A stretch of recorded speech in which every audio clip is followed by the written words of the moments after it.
Hey everybody, welcome back to Guys Night Live. I'm Jesus, and welcome to another edition of 12 Days of Christmas.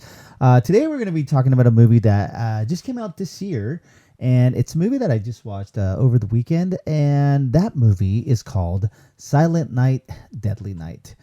Silent Night, Deadly Night came out, like I said, this year. It's a remake of a movie that came out in the 80s, and I don't know if it's done from the same company or the same director that did Terrifier or the Terrifier series, but that's kind of like I said. I don't know if it's the same production company or same director, but it kind of has ties to that. But if you're familiar with the Silent Night, Deadly Night series, they were kind of like 80s kind of slashers. The original came out in 1984, and it's kind of like not a grindhouse movie, but it's kind of it's a little grimy, kind of definitely controversial at the time because it had to do with Christmas and Santa killing everyone. And so this one's kind of a remake of that movie. They've remade this movie a few times. I think another one came out probably in like I'm not 100% sure, but I think it was like in the like 2000 like late 2000s or 2010s. But this one, like I said, is released in theater. I think the other one had a big theatrical release. But this one stars not a lot of main, A-listers, but it has Ron Campbell. He was in Halloween Ends, and Ruby Modine. She was in Happy Death Day, Happy Death Day to You. And Roland was in Halloween Ends and The Monkey, and he's just been in other stuff. You'd recognize him. But this one is it's different than the original. The original was kind of like just your standard not like grindhouse, but just slasher flick.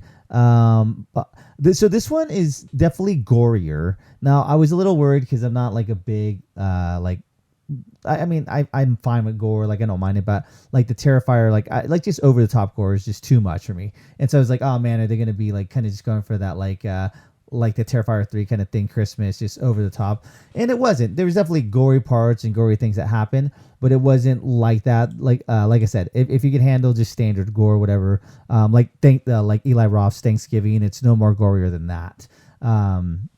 But I think it's actually more lighter than the original Silent Night, Deadly Night. The original had a lot more kind of sex and violence in the sense of like just a lot of weird things that were going on sexually and nudity and stuff like that. This one didn't really have a lot of that, but it had a lot more, like I said, maybe a little more gore in your face than the original one did.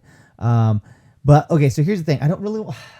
I can't finish this review without spoiling it a little bit. So this is where it's going to go from spoiler free to spoiler. So ready?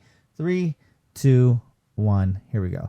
So unlike the first one where he just kind of just starts killing people because he's just kind of hypnotized that everyone's naughty. In this one, it's a little different, and which I kind of like the idea.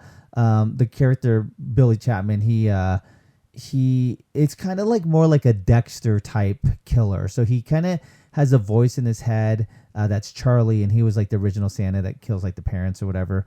But like you realize that the people he's killing, that Billy, the Santa killer from Silent Night, Deadly Night, he's kind of killing people that do bad things, and he could kind of see almost like Frailty. If you've ever seen the movie Frailty with Matthew McConaughey, it's kind of like that.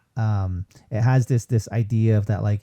He's killing people who are actually naughty, who are bad people, not just like anybody. He does have his urges to maybe want to kill someone, but there is a voice in his head that's telling like, no, just kill like bad people. So I thought that was kind of an interesting angle and take on the movie. So it is kind of a interesting. It's definitely different than the original because it kind of goes off of that, and then there's like this Christmas snatcher. And so then like there's two like almost protagonist, anti-hero, stuff like that.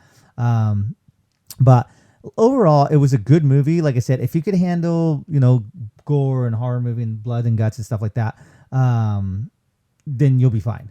It's over the top, but not like super crazy. Like I said, like the Terrifier series, that's like too much. But this is probably, like I said, probably like Eli Roth's Thanksgiving, something like that. If you can handle that, you're fine with this movie. So yeah, like I said, I was pleasantly surprised. The story was good. The angle was different than the original, and yeah, I thought the story was pretty good.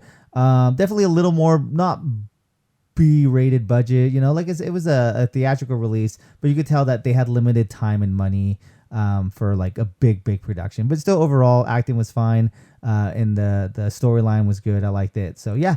So anyways, for this 12 Days of Christmas, if you are into horror Christmas movies like Black Christmas, Silent Night, Deadly Night, check out the Silent Night, Deadly Night remake that came out I think last week. So yeah, check it out for 12 Days of Christmas. All right, I'm Jesus, and I'll catch you in the next one.